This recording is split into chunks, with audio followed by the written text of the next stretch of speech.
Entre ChatGPT et DeepSeek, quelle serait la meilleure IA selon tes tests? Ou par exemple, par rapport à la fiabilité des modèles ou des sociétés derrière, sur lequel tu t'investirais le plus? Avec ces 4 IA-là, en tout cas, t'automatises, tu peux travailler n'importe quelle thématique, tu peux faire beaucoup de choses avec de l'image, de la vidéo, etc.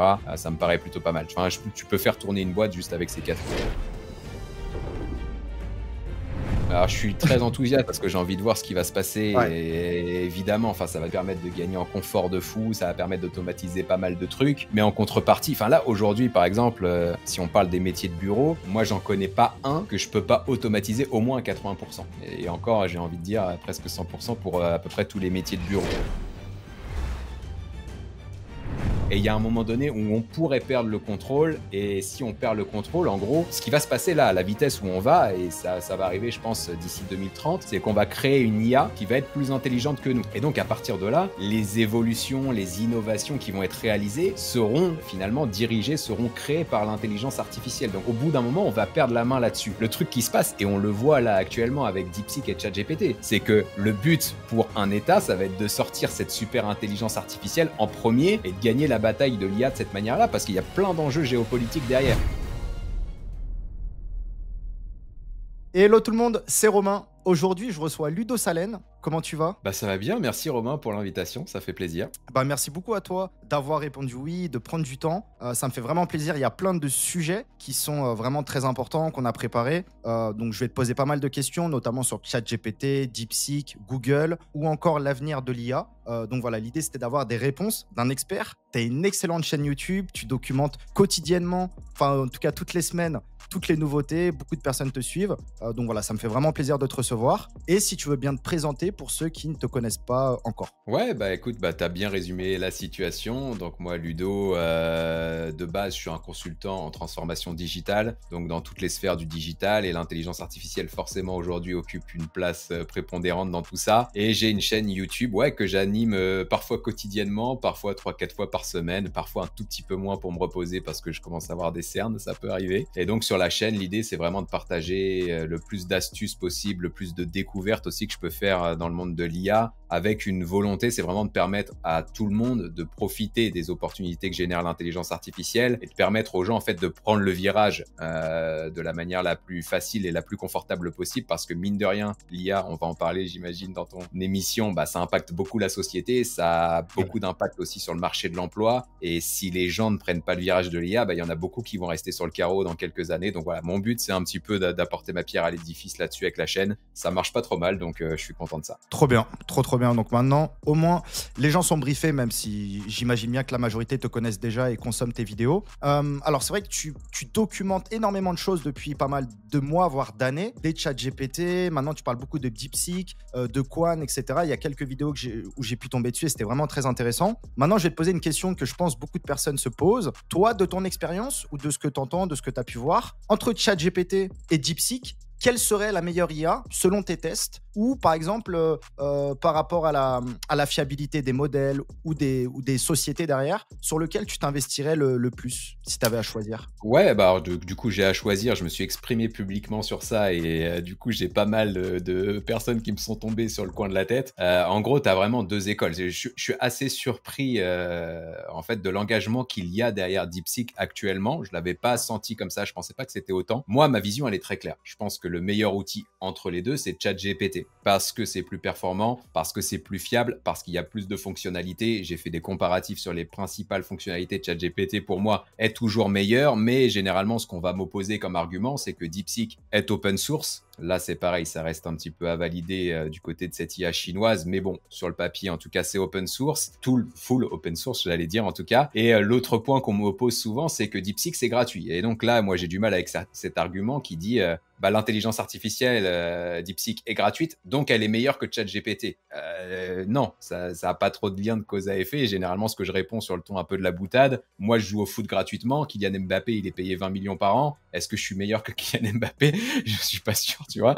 Et donc là, c'est un peu le même principe. Et donc, d'un point de vue performance, ChatGPT est devant. D'un point de vue fonctionnalité, ChatGPT est devant. En gros, si vous souhaitez utiliser l'intelligence artificielle dans un domaine professionnel, je pense qu'il faut opter pour ChatGPT aujourd'hui. Maintenant, ce que les gens pensent quand je dis ça, Ils pensent que je dis que DeepSeek, c'est totalement pourri. C'est pas ce que je dis. DeepSeek, pour moi, c'est une des meilleures IA actuellement. Et pour une IA gratuite, c'est juste incroyable tout ce qu'on peut faire avec. Mais néanmoins, en termes de performance, si on veut taffer sur l'intelligence artificielle, l'utiliser dans ses process, pour moi, ChatGPT, pardonne-moi, est au-dessus. Ok, très intéressant ta réponse.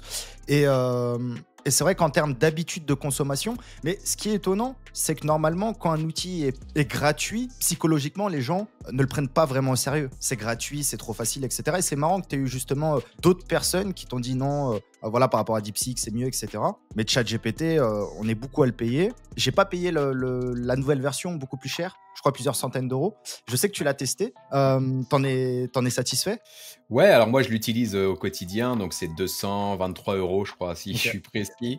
Donc ouais, c'est un sacré budget. Après, moi j'utilise l'intelligence artificielle quasiment H24, je l'ai automatisé. Pendant que je te parle, l'intelligence artificielle est en train de travailler pour moi. Je l'utilise pour créer mes vidéos, je l'utilise pour tout. Donc le modèle O1 Pro, parce que c'est un peu ça la différence, et il y a une fonctionnalité Deep Research actuellement qui est disponible que sur cet abonnement. Moi je m'en sers beaucoup, donc j'y vois un intérêt.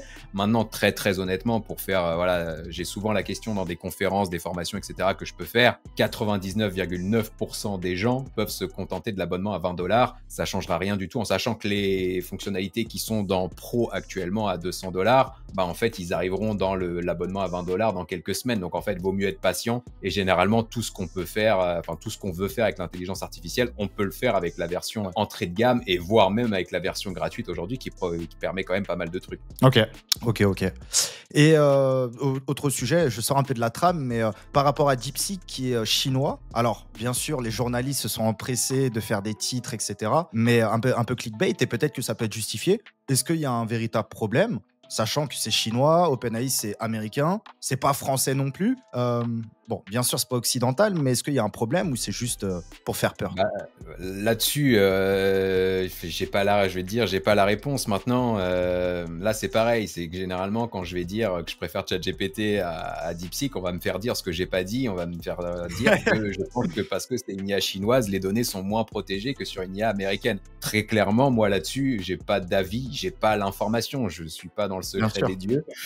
Par contre, moi, j'utilise quand même certaines bonnes pratiques en termes de sécurité, c'est-à-dire que l'adresse email que j'ai utilisée sur DeepSeek, c'est une adresse email que j'utilise que pour ça, en tout cas que pour tester des IA un peu, j'allais dire nouvelles. En fait, c'est même pas le fait que ce soit chinois, c'est le fait que ce soit nouveau, que ça pop un peu de nulle part. Et donc moi, j'ai besoin de m'assurer du niveau de sécurité avant de mettre des données privées dessus. Donc voilà, j'ai quelques bonnes pratiques comme ça. Maintenant, il est clair que OpenAI exploite les données, il est clair que DeepSeek le fait également. Après, voilà, enfin là-dessus, il y a moins de transparence du côté de la Chine. Après, c'est la culture, c'est aussi la manière de faire du côté de la Chine. Moi, j'y peux rien là-dedans, j'ai pas d'avis particulier, mais j'utilise voilà d'autres IA telles Qwen 2.5 Max là qui est sorti, qui est l'IA d'Alibaba. Là, c'est Alibaba derrière. Logiquement, on peut quand même avoir certaines garanties, mais néanmoins, on sait que le gouvernement aussi a des parts là-dedans, en tout cas met sa patte en tout cas dans ces intelligences artificielles. Donc après, d'un point de vue données, j'ai envie de dire, faites attention, mettez pas des choses trop sensibles, que ce soit du côté américain ou du côté chinois, dans tous les cas. En gros, partez du principe, il y a un truc assez simple là-dessus, on est protégé en Europe avec l'AI Act, notamment, tu as dû en entendre parler.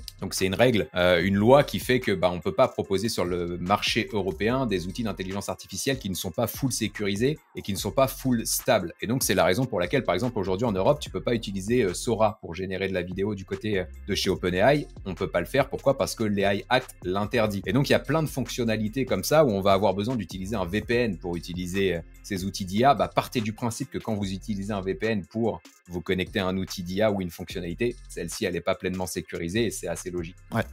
Et très intéressant ce que tu disais sur les régulations européennes. Est-ce que tu penses pas, c'est bien d'avoir des lois, mais enfin, c'est bien d'avoir peut-être des bridages, mais c'est peut-être pas un peu trop? Là où on pourrait prendre de l'avance, on en perd par rapport à des acteurs mondiaux? Ouais, alors là-dessus, je suis totalement aligné aussi. Et là, j'ai toujours été tranché. Enfin, j'ai toujours eu un avis tranché sur le sujet. On a déjà eu la RGPD, nous. Ouais, j'ai fait moi du marketing digital, etc.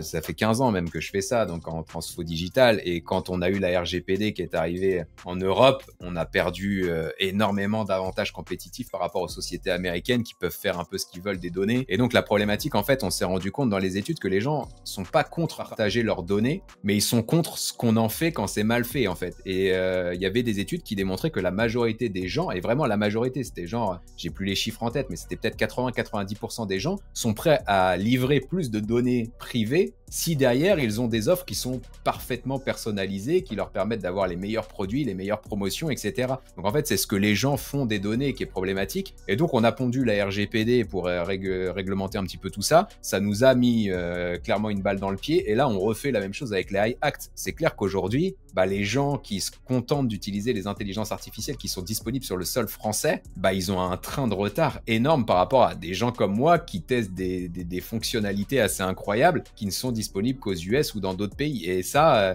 c'est dommage parce qu'au niveau marché international, oui, les Américains aujourd'hui sont plus matures sur l'IA que ne le sont les Français. Et donc, on aura toujours un train de retard là-dessus. Et voilà, pour moi, les AI Act, oui, ça protège. Maintenant, c'est aussi un gros frein à l'innovation. Et je pense que il y avait mieux à faire. Ouais, ah non, c'est incroyable. C'est incroyable. Là où les Chinois fabriquent, les Américains vendent, l'Europe régule, quoi. Ou la France régule. Tu avais une citation un petit peu comme ça qui est un peu drôle, mais c'est dommage. Mais super intéressant en tout cas ton retour.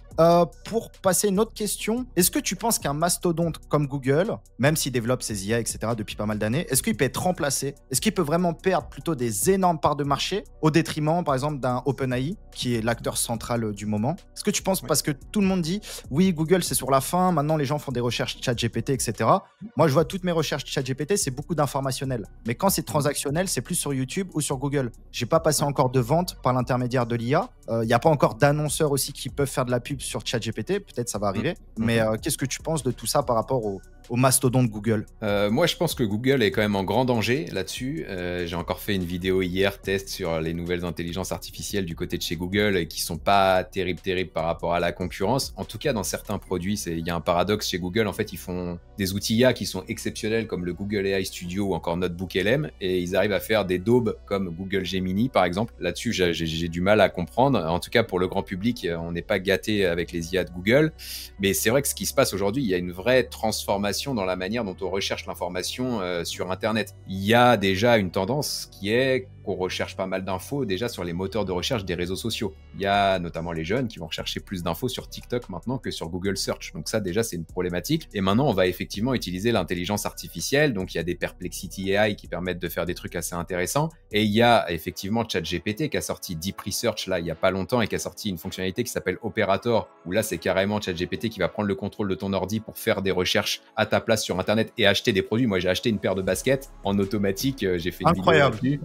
Et donc voilà, on peut faire ça. Donc ça existe. Aujourd'hui, effectivement, les gens qui vont utiliser ChatGPT Search vont plutôt le faire pour des choses informationnelles. Mais moi, j'ai des clients, ça y est, ils commencent à vendre grâce à ChatGPT notamment. Ils arrivent à traquer un petit peu la source de la vente. Et donc ça va arriver. Ça va prendre peut-être 1 an, 2 ans, mais ça va arriver. Et la grosse problématique, c'est qu'aujourd'hui, la grosse partie du chiffre d'affaires de Google vient des Google Ads, donc vient des moteurs de recherche. Et si ils commencent à avoir moins d'utilisateurs, ils vont perdre du chiffre d'affaires et ça va faire mal. Maintenant, c'est Google, c'est un géant, ils ont beaucoup d'argent, ils investissent dans l'IA, ils avancent sur des trucs, ils ont des IA ultra performantes, ça on le sait. Maintenant, ils ont une stratégie pour moi marketing qui est un peu bizarre. En fait, ils délaissent le grand public pour se focus sur les initiés à l'intelligence artificielle, c'est une stratégie, mais maintenant le grand public commence à prendre des habitudes sur d'autres outils d'IA et donc pour les rattraper derrière, ça va me paraître, plus on va avancer en fait, plus ça va être compliqué. Donc en vrai, je pense qu'ils sont en danger, je pense qu'ils en sont conscients évidemment parce que ce sont des gens très très intelligents, je pense qu'ils vont réagir.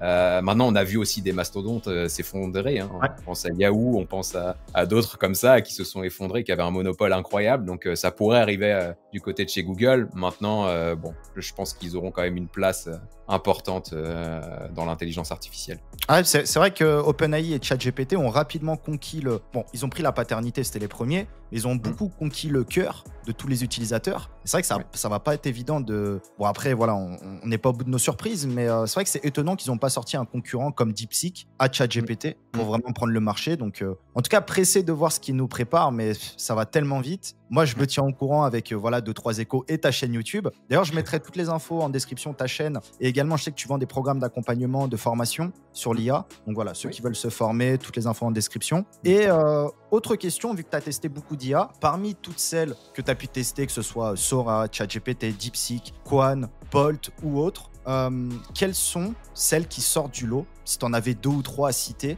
si tu en vraiment en termes de préférence, de coup de cœur ou du ratio entre temps passé et ROI, par exemple, si on parle professionnellement, si tu as des préférences. Ah, carrément. Bah, en fait, j'ai dû tester des centaines et des centaines, même peut-être plus d'intelligence artificielle. J'ai fait beaucoup de vidéos sur le sujet, etc.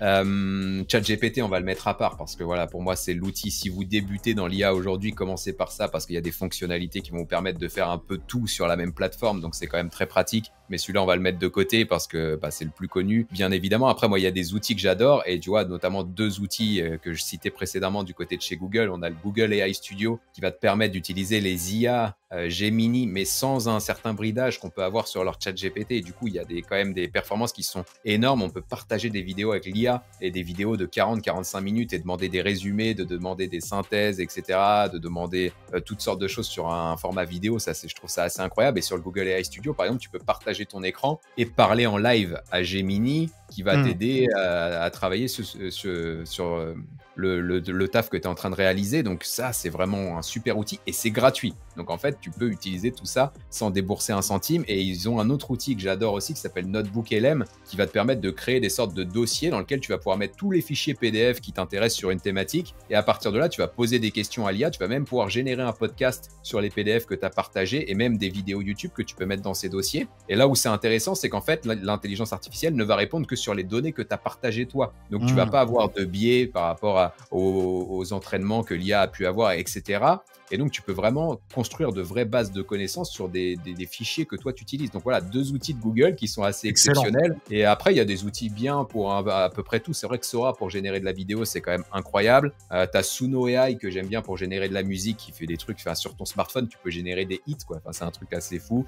Donc voilà, il y en a plein. Perplexity AI qui permet de faire de la recherche bien avancée sur Internet. Mais voilà, avec les nouveautés Search et Deep Search de ces ChatGPT, ça va perdre un peu en efficacité. Enfin, bref, en intérêt. Mais voilà, quelques-uns que je peux citer. Il y a Gamma AI qui permet de faire des PowerPoints, ce qui est pas mal aussi. Des présentations slide. Kin qui te permet d'illustrer des textes. Enfin voilà, il y en a plusieurs. Il y en a beaucoup. Ouais, Napkin, t'as bien aimé. J'en ai entendu parler sûrement sur ta chaîne. T'as bien aimé Ouais, c'est super bien. Tu mets un texte là-dedans. Enfin, tu peux même lui demander de générer le texte pour toi. Mais moi, ce que j'aime bien faire, c'est créer des rapports sur ChatGPT, par exemple. Je vais les mettre dans Napkin. Et en fait, avec Napkin, tu as une fonctionnalité qui va te permettre de créer des diagrammes, des graphiques, des illustrations pour illustrer chacune des parties de ton texte. Et du coup, tu rends la lecture bien plus agréable. Et on sait que c'est important pour maintenir l'attention, garder l'attention des lecteurs. Donc voilà, cet outil-là, il est gratuit aussi actuellement. Voilà, testez-le, quoi. Ça fait gagner un temps fou. Ça permet d'avoir des rapports qui sont juste parfaits. Voilà, c'est une bonne manière d'utiliser l'intelligence artificielle et d'avoir un bénéfice à court terme. Ok. Et au niveau des images, je sais pas si récemment, ces dernières semaines, derniers mois, tu as fait un petit peu des tests. Parce que moi, c'est vrai que j'ai jamais trop poussé la partie Midjourney. Après, je sais que tu as plein de trucs open source, d'outils, etc. Est-ce que tu aurais un outil que tu apprécies tout particulièrement? Ouais, alors du coup, moi, j'utilise beaucoup Midjourney pour ça. Générer des images, c'est vrai que pour moi, ça reste le meilleur. Après, la petite problématique de Midjourney, c'est un peu moins le cas maintenant parce qu'il y a une interface, tu n'es plus obligé de passer par Discord, donc c'est quand même un peu plus facile d'accès. Mais pour faire de bonnes images, il faut rédiger des prompts quand même qui sont assez costauds. Donc voilà, faut quand même s'intéresser à l'outil pour avoir des résultats sympas. Après, il y a tout simplement DALL-E sur ChatGPT qui fait déjà des belles images. Ça va dépendre un peu de ce qu'on veut faire, mais c'est déjà pas mal pour ça. Et puis après, il y a une IA chinoise justement qui est pas mal là-dessus, Qwen. On en parlait tout à l'heure. Je l'ai testé pour la génération d'images et même la génération de vidéos. Tout ça, c'est gratuit sur Qwen. C'est ça qui est assez fou. Les résultats sont quand même incroyables. Pour la vidéo, c'est pas mal. Pour les images, je trouve que la qualité est meilleure que sur DALL-E, par exemple. Donc voilà, du côté des images, voilà, je pense que le leader reste Midjourney parce que voilà, en termes de qualité, c'est vraiment très très fort. Mais pour la plupart des tâches qu'on veut réaliser en création de visuel, passer par Qwen ou par DALL-E sur ChatGPT, c'est bien. Ok, oui, c'est vrai que je me souviens dans ta vidéo avec Qwen, t'avais le chat qui faisait du skate. Il y avait juste pas le skate, mais c'est une V1. Tu dis, putain, c'est impressionnant pour un truc gratos, quoi. Ouais, c'est ça. Ouais, c'était une vidéo. Du coup, il faisait une vidéo. Il y avait le chat dans le skatepark, mais il avait pas mis le skate. Bon, c'était un peu dommage, mais en qualité, on était top, hein. similaire à Sora. Et Sora, bah, tu payes ça dans l'abonnement de ChatGPT. Et pour avoir la version HD, il faut prendre l'abonnement à $200. Donc, bon. Ah ouais, ok. Alors, j'ai une petite question, j'en ai peut-être deux. Je vais te poser les deux et tu me diras celle que tu préfères. La Ouais. première, ce serait si un débutant sans compétences voulait lancer un business en partant de zéro, uniquement avec, par exemple, l'accès à toutes les IA, qu'est-ce que tu lui conseillerais de faire? Ou si toi, si tu prenais ton cas à toi et si tu étais amené à repartir de zéro, sans compétences et uniquement avec un accès à toutes les IA, comme ChatGPT Pro, etc., quoi. Ouais, alors du coup, bah, les deux questions se rejoignent finalement. Au final, ouais. Si je repartais de zéro, ouais, et que je devais créer un business, en tout cas, moi, comment je gérerais? Bah, ce qui est bien, c'est qu'avec l'intelligence artificielle, en fait, on peut tout lui demander. Moi, j'avais fait une vidéo où j'ai créé un business en 40 minutes grâce à ChatGPT, donc on peut faire des choses assez incroyables. Bah, en vrai, là, aujourd'hui, ce qui est bien, c'est quand on veut créer un business en 2025, on va te dire qu'il faut chercher une niche, qu'il faut trouver ton client avatar, ton persona, etc. Bah, ça, tu peux utiliser ChatGPT pour ça. Il y a des prompts qui sont bien pour ça. D'ailleurs, j'ai une base de prompts que je partage souvent sur YouTube avec des prompts à copier-coller pour réaliser ce genre de tâches. Donc, moi, je commencerai par ça, quoi. Je commencerai par définir une niche, un problème à régler en 2025. Je trouverai le persona grâce à ChatGPT. Et puis, à partir de là, je pourrais utiliser, par exemple, Bolt pour créer une application, un SaaS et monétiser ça de cette manière-là. Donc, en gros, je pense que je tournerai autour de ça. Assez facile, en fait. C'est un truc que tu peux faire en une heure. En tout cas, en une heure, tu peux aujourd'hui avoir un MVP, un minimum viable product. Tu peux avoir une idée que tu vas tester. J'ai pas mal de clients et même de potes qui font ça aujourd'hui, qui vont utiliser ChatGPT pour trouver une idée, pour l'affiner. Ils vont créer un cahier des charges de l'application sur ChatGPT. Ils vont balancer ça dans une IA qui s'appelle Bolt pour créer l'application. Ils vont avoir une application qu'ils vont faire tourner en local pour faire des démos à des clients. Et si les clients sont OK, ils sont séduits par l'idée, bah, ils peuvent commencer à investir pour la déployer, la mettre en production. Et ça, je trouve ça assez fou. Donc, je pense que je passerai par ça, en fait. Je passerai par ChatGPT, Bolt. Je crée une application, une sorte de SaaS que je pourrais monétiser rapidement. Et puis après, toute la création de contenu, je l'automatiserai avec ChatGPT notamment. Ça, c'est le sujet de ma formation. Donc, ça serait assez simple de faire ça. Et puis, je me créerai une présence en ligne avec du contenu généré par l'IA. Et puis, je balance ça et puis je monétise. Ok, excellent. Excellent. C'est vrai que partir d'une feuille blanche, où avant c'était galère, là tu peux brainstormer, comme si on était 10, mais c'est ChatGPT en version gratuite. Incroyable. Exactement, c'est ça. Donc, ouais, en plus, il connaît tout le contexte, etc. On génère le prompt, on l'envoie sur Bolt, on génère le MVP. Et non, franchement, très très bon combo. Moi, j'ai testé que Bolt. J'ai pas testé les autres IA de création de sites ou de maquettes ou n'importe. Est-ce que tu en as testé d'autres? Est-ce qu'elles sont bien ou... Ouais, il y en a d'autres. Il y a Lovable notamment qui est pas mal, mais qui est pour moi moins bien que Bolt, en tout cas actuellement. Après, il y a une solution française qui est sympa, là, que personne connaît, avec qui je suis en train de discuter. On va faire sans doute un truc sur YouTube qui s'appelle Krispy, K-R-I-2-S-P-Y. Et eux, ils proposent justement tout l'aspect maquettage, etc. C'est pas comme Bolt, en fait. C'est vraiment l'aspect où on va pouvoir créer ce qu'on appelle des wireframes pour avoir l'application. On va pouvoir optimiser tout ça. Donc, c'est un outil qui est un peu moins simple à prendre en main. Et il va falloir avoir quand même quelques compétences en dev et puis en réflexion de création d'applications, etc. Mais l'outil, il est vraiment incroyable. Mais ça, j'en parlerai bientôt sur la chaîne. Il y a comme ça pas mal d'IA françaises que personne connaît, qui sont connues, par exemple, pour certaines aux US et que les Américains utilisent, mais personne les connaît ici. Donc là, le but, c'est d'y remédier. Là, on va être au sommet de l'intelligence artificielle avec le gouvernement à l'Élysée et tout, semaine prochaine. Incroyable, excellent. Donc ça, c'est cool, ouais, et on en profitera de cet événement-là sans doute pour sortir une vidéo sur les IA françaises parce qu'il y en a pas mal dans ce domaine notamment. Ok. Donc ouais, peut-être à creuser d'autres outils, notamment celui dont tu as parlé, mais Bolt reste une des meilleures solutions, pas cher, voire même gratuit pour faire des sites en one page, quoi, en one click. Ouais, tout à fait. Super. Je réfléchis si j'ai pas d'autres questions. Après, je voulais aussi te demander, est-ce qu'il y a des IA que tu as pu tester et c'est un peu casse-gueule, c'est prometteur sur le papier, mais c'est pas incroyable, quoi. Ouais, j'en ai testé, il y en a plein. Il y en a plein où je me dis, tiens, je pourrais faire une vidéo sur ça et je commence à lancer le truc et ça marche pas trop. Ça marche pas. Mais après, il y a tellement d'outils d'IA que ces IA un peu merdiques, je vais avoir tendance à les oublier rapidement. Donc là, comme ça, avoir un exemple en tête, je crois pas, je vais pas trouver immédiatement, mais il y en a plein. Il y a plein d'IA où tu vois que c'est un copier-coller d'autre chose, où tu vois que c'est bancal, où tu vois que derrière c'est ChatGPT GPT qui est remaquillé. Ouais, c'est ça, c'est juste une connexion API avec 3 prompts, quoi. Bah, en fait, c'est ça, voilà. Ouais, s'il y a des trucs un peu bancals, souvent on me pose la question, on me dit ouais, je suis tombé sur tel outil qui permet d'utiliser toutes les intelligences artificielles pour un abonnement à $20, $30 par mois, du coup je gagnerai de l'argent. T'en penses quoi? La plupart du temps, quand on se connecte à ça, bah, en fait, ils ont connecté plusieurs API et ils payent les tokens, ils prennent une marge sur les tokens et ils vous refacturent le truc derrière. Donc en vrai, il y a des limites de messages qui font que t'es rapidement bridé. Et genre, bah, ces outils-là, ouais, je suis pas hyper fan, quoi. Typiquement, si je devais en citer, voilà, des outils qui permettent d'utiliser plusieurs IA en même temps, généralement pour un abonnement de $20 ou $30, parce qu'ils sont à peu près tous alignés niveau prix, bah, généralement c'est qu'ils se font une marge juste sur des tokens et vous y gagnez pas grand chose, quoi. Ouais, bien sûr, ouais, complètement. Ouais, il n'y a pas vraiment de création de valeur, donc c'est du petit business. Ouais. Est-ce que tu avais vu passer, je pense à ça maintenant, le drama qui s'était passé sur Twitter avec l'IA qui avait été fait par un Français, une équipe française d'ingénieurs, et il y avait plein de problèmes à titre éducatif pour des gamins, je crois. Ouais, ah ouais, j'ai entendu parler. Ouais, ça c'est un peu de loin. Hein. Putain, ça avait clashé, quoi. Ouais, j'ai pas suivi de loin, enfin j'ai pas trop suivi l'histoire, mais en fait ce qui se passe c'est que le gouvernement, enfin je crois que c'est le gouvernement qui est derrière ça d'ailleurs, ouais. En fait ils ont travaillé une intelligence artificielle pour les profs et pour l'éducation nationale, et en fait il s'est avéré que cette intelligence artificielle, bah, elle n'était pas correctement paramétrée, notamment pour tout ce qui était biais, et donc tu pouvais lui poser des questions sur des choses pas très éthiques et elle te répondait, et donc du coup mettre ça entre les mains des profs et encore pire entre les mains des élèves, du coup,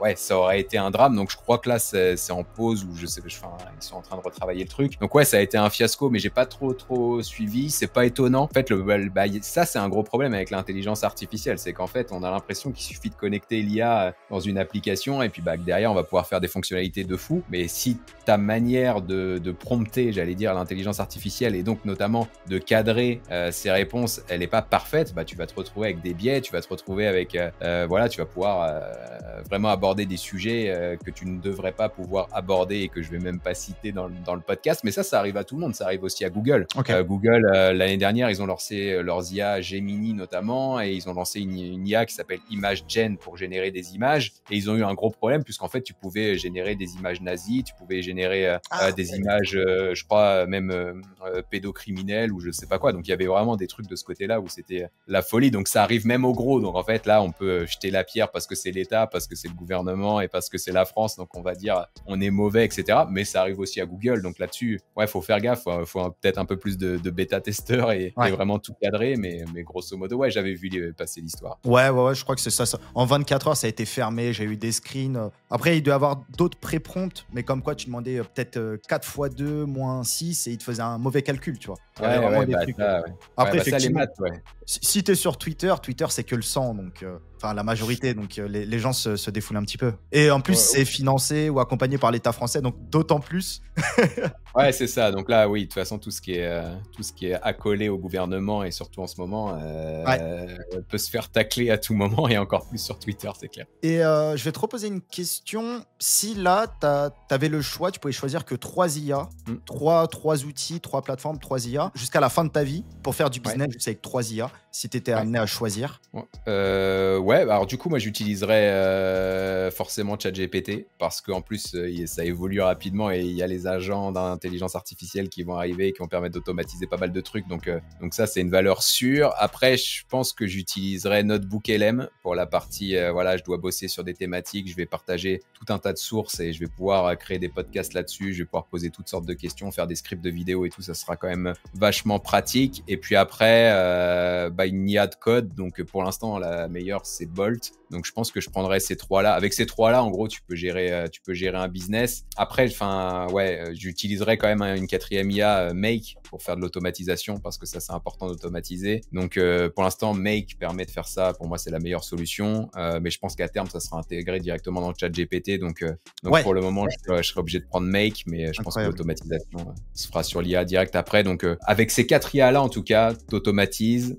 Tu peux travailler n'importe quelle thématique. Tu peux peux faire beaucoup de choses avec de l'image, de la vidéo, etc. Ça me paraît plutôt pas mal. Enfin, tu peux faire tourner une boîte juste avec ces 4 IA. Super feedback. Et au niveau des images, du coup, ce serait plutôt DALL-E avec GPT. Ouais, je me prends pas la tête là-dessus. Enfin, en tout cas, pour mes besoins à moi, j'ai pas besoin de générer. Enfin, voilà, pour faire une miniature YouTube ou pour faire un post réseaux sociaux, DALL-E, c'est largement suffisant. Ok. Et c'est intéressant que tu parles un peu de Make et de no-code. Tu en fais beaucoup. Quel outil tu pourrais conseiller? Moi, par exemple, je fais beaucoup d'automatisation ces 10 dernières années. Là, actuellement, dans ma formation, j'ai un module sur N8N. J'ai fait le pari un petit peu d'accentuer plus sur la partie N8N avec un partenaire qui s'appelle Jérémy, qui en France, qui est un des meilleurs sur le sujet. Et après, moi, c'est plus une cible d'artisans, de geeks, de SEO. Et c'est vrai que Make, c'est peut-être plus une autre audience, notamment plus entreprise ou voilà, un peu moins, comment dire, un peu moins bidouilleur. Ou pas du tout, je me trompe. Ouais, bah, en fait, c'est ça. Enfin, N8N, c'est un super outil.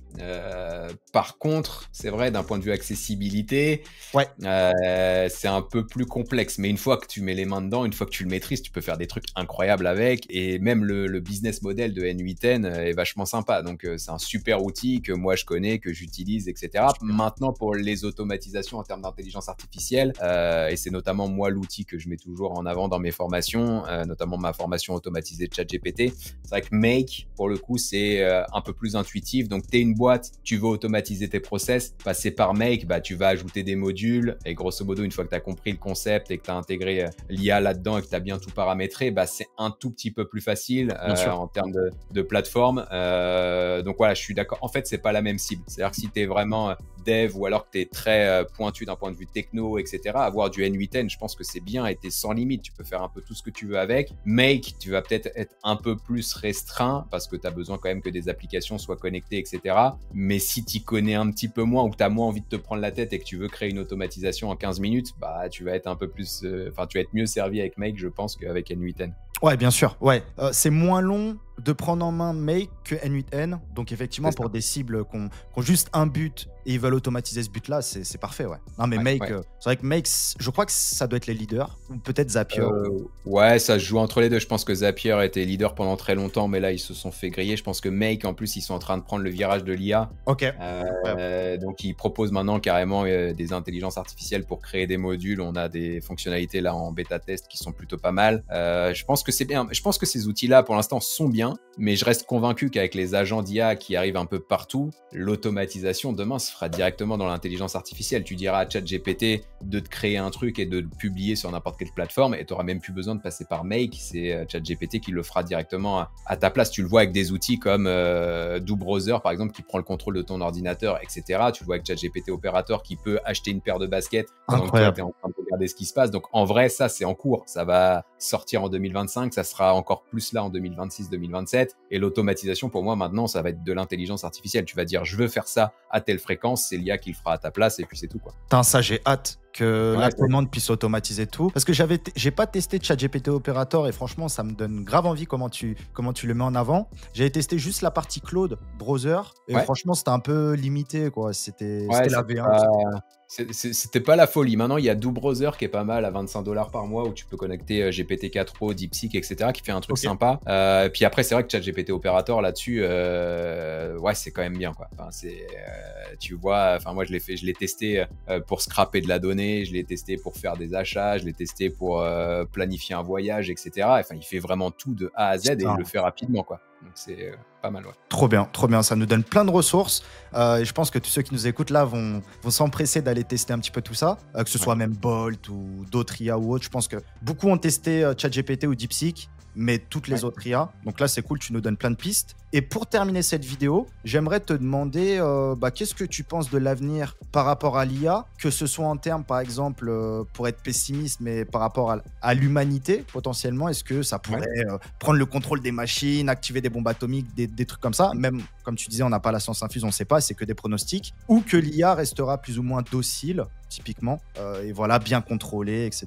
Donc, c'est intéressant d'avoir ton avis optimiste ou pessimiste. Ouais, bah c'est un peu les deux. Alors, je suis très enthousiaste enthousiaste parce que j'ai envie de voir ce qui va se passer. Ouais. Et évidemment, enfin, ça va te permettre de gagner en confort de fou, ça va permettre d'automatiser pas mal de trucs. Mais en contrepartie, enfin là, aujourd'hui, par exemple, si on parle des métiers de bureau, moi, j'en connais pas un que je peux pas automatiser au moins à 80%. Et encore, j'ai envie de dire presque 100% pour à peu près tous les métiers de bureau. Ça, c'est bien, c'est cool, tu peux faire des trucs de fou, tu peux gérer une boîte à toi tout seul, c'est génial. Par contre, ça veut aussi dire que sur le marché du travail, il y a beaucoup de personnes qui vont commencer à être inemployables. Et là-dessus, déjà, d'un point de vue marché de l'emploi, pour moi, on court à la catastrophe. Là, pour l'instant, les gens prennent pas le virage de l'IA. La plupart des gens, s'ils sont pas geeks ou enfin s'ils sont pas connectés un minimum, si tu leur parles d'intelligence artificielle, ils vont te dire ouais, ok, ChatGPT, j'ai essayé un truc, c'était tout pourri.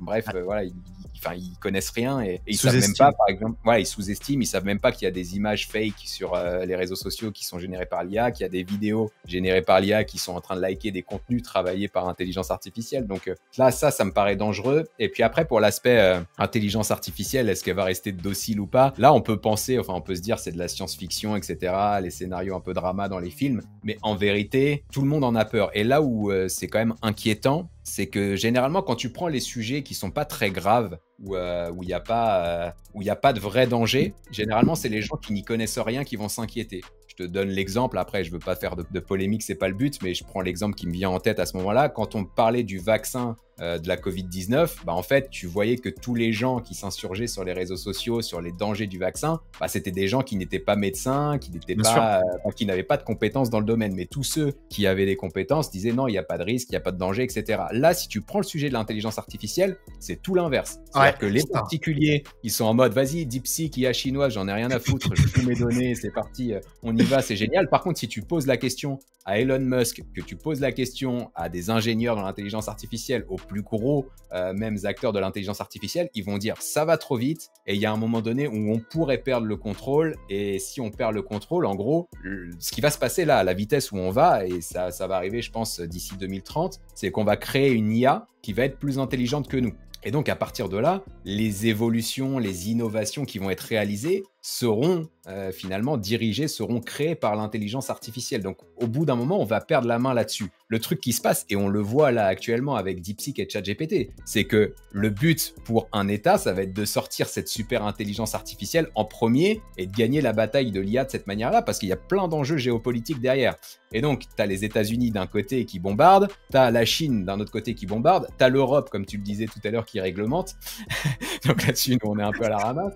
Mais en gros, là, tu peux imaginer, il y a un roman que j'avais lu là-dessus, je sais plus comment il s'appelle, j'ai plus le nom en tête, mais c'était assez bien foutu. En gros, on pourrait envisager que dans 3, 4, 5 ans, il y ait 2 super intelligences artificielles, une américaine, une chinoise, et qu'en fait, elles aient pas du tout le même objectif, parce que 2 cultures différentes, parce que 2 régimes politiques différents, 2 façons de voir le monde différentes, et qu'en fait, ces 2 super intelligences artificielles prennent des décisions pour se neutraliser l'une l'autre, et là, tu te retrouves dans une sorte de guerre des intelligences artificielles. Ça, en vrai, ça pourrait arriver, et il y a des trucs, mais ça, c'était déjà il y a 2 ans. Il y a notamment, je me souviens d'une histoire, je crois que c'était en Europe de l'Est, où tu as des ingénieurs qui avaient mis de l'intelligence artificielle dans des drones de guerre, et qui avaient fait des simulations là-dessus. Et en fait, il s'est avéré que l'objectif, donc du coup, du drone, c'était de protéger la nation ou de protéger une institution quelconque. Et qu'en fait, au bout d'un moment, l'intelligence artificielle s'est dit, pour protéger, pour atteindre mon objectif, faut que je neutralise le mec qui me commande parce qu'il prend que des décisions de merde. Et donc,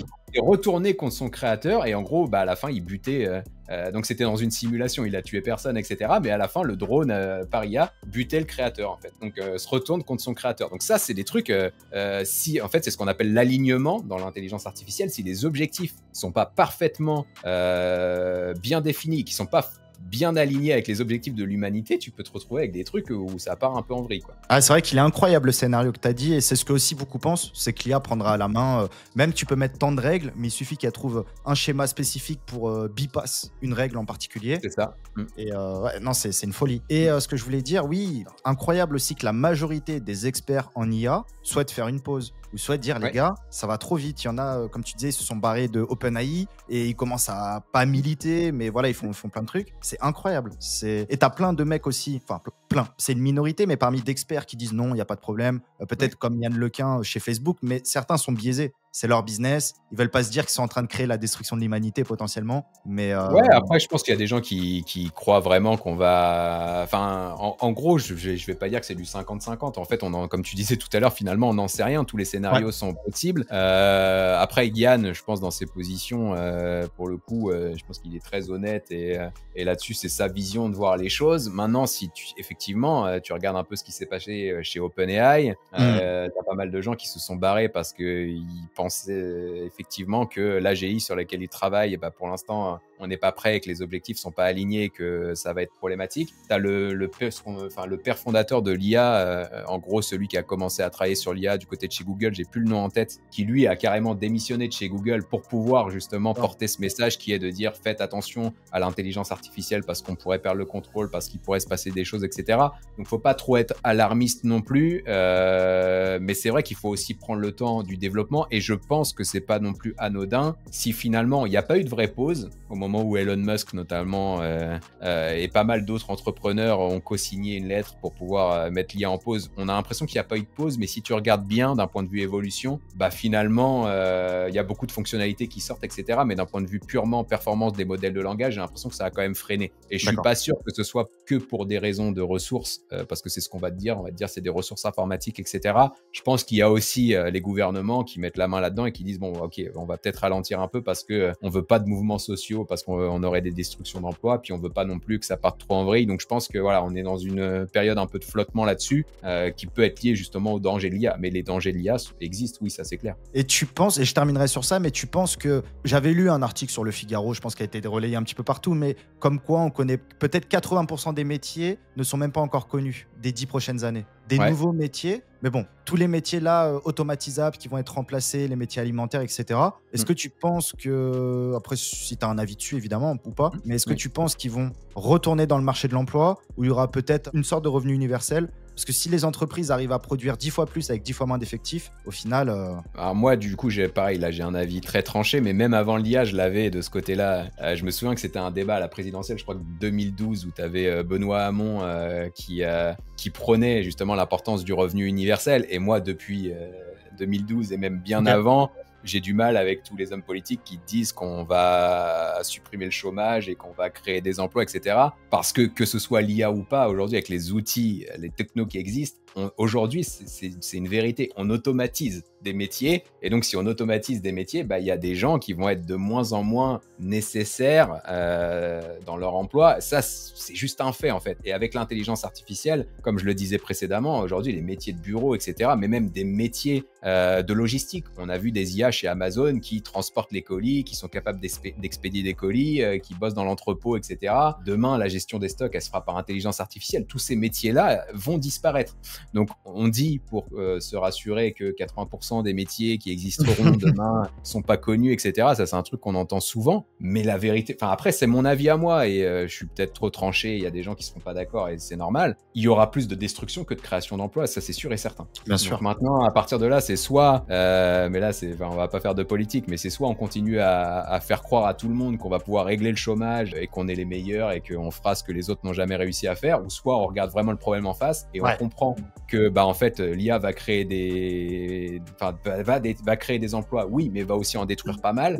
Parce que les emplois qu'ils vont créer, ça va être des emplois de supervision des intelligences artificielles, de maintenance des intelligences artificielles, et c'est pas n'importe qui pourra prétendre à ce genre de métier. Bah voilà, peut-être regarder le problème en face et se dire, bon bah ok, dans 10, 15 ans, 20 ans, bah c'est possible que on ait quasiment plus besoin de travailler parce que l'IA fait tout à notre place. Comment on revoit la société, là, c'est carrément, je pense, un changement de politique, de société au sens large. Donc, pour moi, le revenu universel, c'est juste, ça va être indispensable. Et nous, ça va nous permettre de nous occuper en faisant d'autres choses, des loisirs créatifs, d'aider son prochain, etc. Bref, après, c'est toute une société qui va refondre, tu vois. Mais je partage ton avis, totalement. Ouais. Bah après, voilà, c'est un avis tranché. Je pense qu'il y a des gens qui seront vraiment pas d'accord avec ça. Bah, de toute façon, l'avenir nous le dira. Ça sera pas à court terme parce que de toute façon, c'est sûr, là-dessus, on pourra me jeter des pierres dans 5 ans quand on tombera sur ton podcast et qu'on entendra ça et que ça s'est pas produit. Mais c'est quasiment sûr que d'ici 2030, il y aura des mouvements sociaux anti-IA, comme il y a eu des mouvements sociaux des taxis anti-Uber, et c'est sûr et certain, ça, en vrai, ça va arriver. Donc, ça va ralentir un petit peu la propagation de l'IA dans les métiers, mais comme dans l'histoire, on l'a vu à chaque fois, le progrès, lui, il s'arrête pas, en fait. Tu peux le ralentir, mais il continue, et on va arriver dans cette société où il faudra trouver une solution parce que la majorité des gens n'auront pas de boulot, quoi. Ça, c'est quasiment sûr. Super. Et franchement, beaucoup d'informations, ton opinion, ton avis sur plein de sujets. Merci beaucoup. C'était top. Ouais. Je sais pas si tu as un petit mot de la fin avant ça. Je vous invite à liker, à vous abonner. Je mets toutes les infos en description, donc la chaîne YouTube, ton site internet avec tes différents programmes de formation, d'accompagnement. Et tu me diras si tu veux, je rajoute peut-être d'autres choses. Mais en tout cas, voilà, c'était un plaisir. Et je te laisse le mot de la fin, Ludovic. Non, merci à toi, Romain, du coup. Et puis, le mot de la fin, ça va être celui de l'expérimentation. Enfin, si aujourd'hui vous utilisez l'IA, tant mieux. Continuez, creusez, regardez ce qui se passe et testez juste des trucs et vous allez voir, vous allez monter en compétences et tant mieux parce que vous ferez partie des gens qui maîtrisent l'IA. Et donc, ça, à court terme, c'est pas l'IA qui va prendre votre métier, mais c'est les gens qui la maîtrisent. Donc voilà, vous serez dans le bon wagon. Et si vous n'utilisez pas encore l'IA et que vous voyez pas du tout comment l'utiliser, en fait, demandez juste à l'intelligence artificielle. Vous lui décrivez votre métier, vous lui décrivez les tâches que vous aimez pas faire, les tâches que vous ne savez pas faire, les tâches que vous n'avez pas le temps de faire, et vous lui demandez à ChatGPT comment il peut vous aider à les réaliser. Il va vous guider, vous allez les mettre en place. Et au début, ça va être des tâches de base comme répondre à des emails, comme faire de la veille ou des trucs comme ça, mais vous allez avoir un bénéfice vraiment à court terme, vous allez gagner du temps. Et en faisant ça, vous allez vous dire, c'est génial l'IA en fait. Enfin, c'est juste ça qu'il faut réussir à débloquer. C'est aujourd'hui, vous voyez pas quoi faire avec l'IA, demandez à l'IA comment elle peut vous aider, testez une première action, vous allez avoir un bénéfice, vous allez kiffer, vous allez tester 2 fois, vous allez avoir un autre bénéfice, vous allez kiffer, et c'est comme ça que petit à petit, vous allez l'intégrer dans toutes vos tâches et faire comme moi, au bout d'un moment, vous allez tout automatiser et puis vous allez gagner pas mal de temps, quoi. Ouais, le risque, c'est qu'on peut plus s'en passer, quoi. C'est un peu ça, ouais, c'est vrai. Merci beaucoup, Ludo, c'était un plaisir. Bon Merci courage pour la suite, bonne continuation, et vivement tes prochaines vidéos qu'on suit de près. Ça marche, merci beaucoup Romain, à bientôt. Merci, au plaisir.